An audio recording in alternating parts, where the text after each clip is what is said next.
یہ نماز پڑھ رہے ہیں, گویا یہ نماز پڑھ رہے ہیں, اور ہم دونوں نکلنا چاہتے ہیں. اب 2 ہو یا 100 ہو, وہ میں ایک طریقہ بتاؤں گا کہ اس سے جتنے چاہیں سائیں بھائی نکل سکتے ہیں. تو ہم دونوں گویا نکلنا چاہتے ہیں یہاں سے. تو ایک عیسائی بھائی ان کی طرف پیٹ کر کے کھڑا ہو جائے,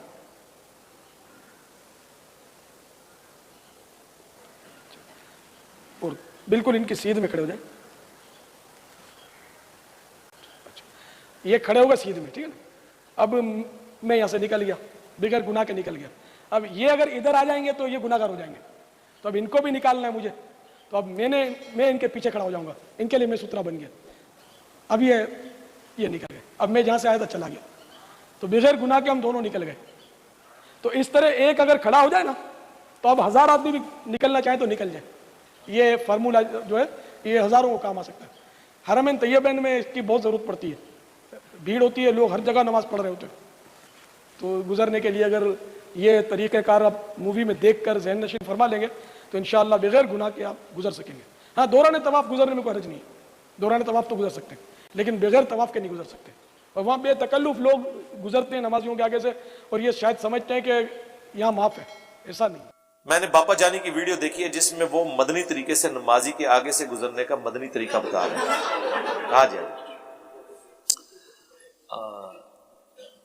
یار یہ ان کو ضرورت کوئی نہیں تھی حرکت کرنے کی, خام خواہ انہوں نے اپنے لیے بھی ایک مذاق بنایا ہے.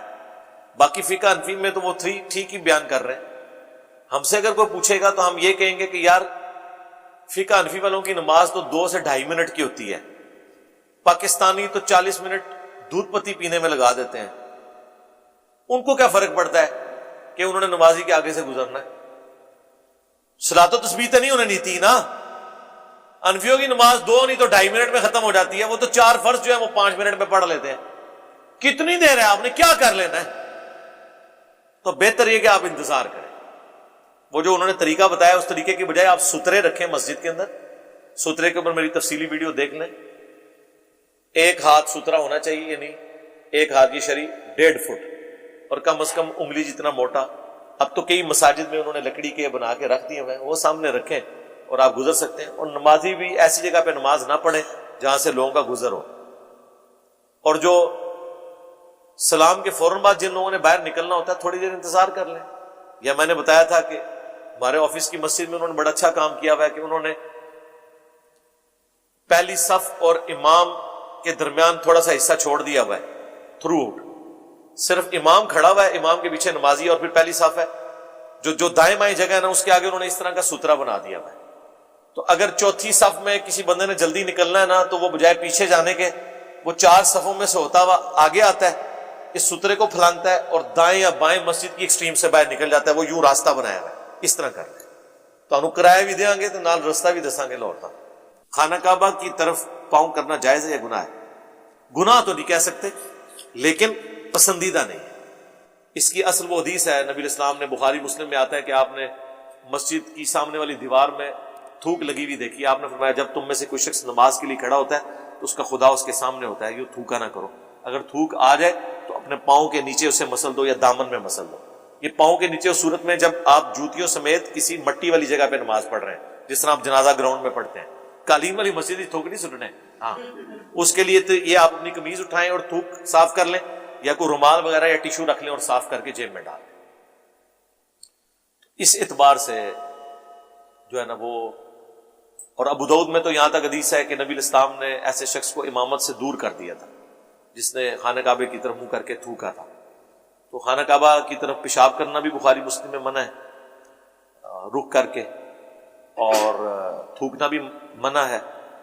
لیکن پاؤں کرنے کے بارے میں کوئی ایسی نہیں ہے. بعض اوقات پاؤں کرنا ضرورت بھی پڑ جاتی ہے. اب جن لوگوں کو ایشو ہے کہ وہ کھڑے ہو کے نماز نہیں پڑھ سکتے اور بیٹھ کے بھی نہیں پڑھ سکتے, لیٹ کے پڑھیں گے, تو اب چہرہ تو قبلہ رخ انہوں نے کرنا ہے, اس کے لیے پھر ان کی ٹانگیں یوں قبلہ رخ کی جائیں گی, سر تھوڑا سا اٹھا کے رکھا جائے گا, پھر وہ یوں نماز پڑھیں گے. تو آپ کو مزے کی بات بتاؤں, ہم لوگ جب پہلی دفعہ عمرے کے لیے گئے 2002 کے اندر, 6-7 دوست ہی گئے تھے, بیچلرز کو اس وقت وہ جانے دیتے تھے. تو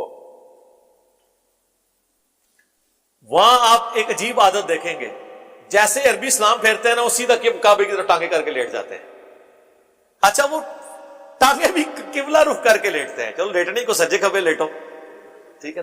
وہ اس لیے بھی کرتے ہیں کہ سامنے ہی جگہ ہوتی ہے نا. اب میں نماز پڑھ کے جب فارغ ہوا ہوں تو دائیں بائیں تو نہیں, میں تو صف میں لیٹا بیٹھا ہوا ہوں نا, تو میرے سامنے ہی وہ 4 فٹ کی جگہ ہے نا, تو ادھر ہی میں اپنی ٹانگیں سیدھی کر سکتا ہوں.